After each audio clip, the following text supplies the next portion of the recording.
Because if it was to your O2 sensor being a wiring harness, I would imagine. Yeah, here's the O2 sensor. Yep. Sense me. Sense me.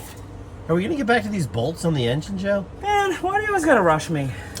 Oh, yeah. Guys, you can see he's kind of balding back here on the back of his head a little bit there. I gotta get here. Okay, so we got another set of bolts here. I think I might extension this. I don't want to be underneath this motor, taking out these bolts. Just because... You just never know. I mean, we do have our jack stands, everybody. We're trying to be safe here. We're trying to be safe from where we drop. Yeah, let's come on out here. Charles, like I said, this is called the 30-minute job, so anybody...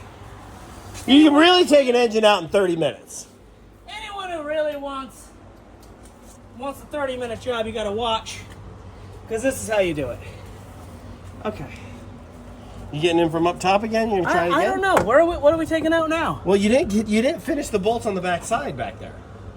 Well, I gotta get these. The 13s. Well, there's a 13 and there's also a fucking 18. 18 down low down there? Yeah. Let me see. Hold on. Get down there. I need you to tell me. I need you to. Oh God. Okay. I can probably get to it like this, right? I can't see because You your gotta ass go in the way. underneath. Stick your head under the motor. Yeah, I got you. I'm going. Give me a second. You ready? Give me a second. We got to get in here so everybody can see what we're doing here. Here I go. All right, here we go. Extension from Harbor Freight. Where is he? I'm on Okay, it. all right. Hold on. I had to worry about myself. All right, so there he is.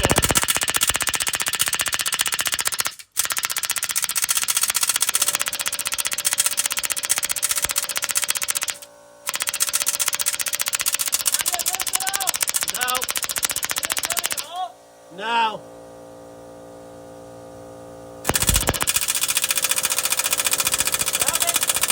Nothing.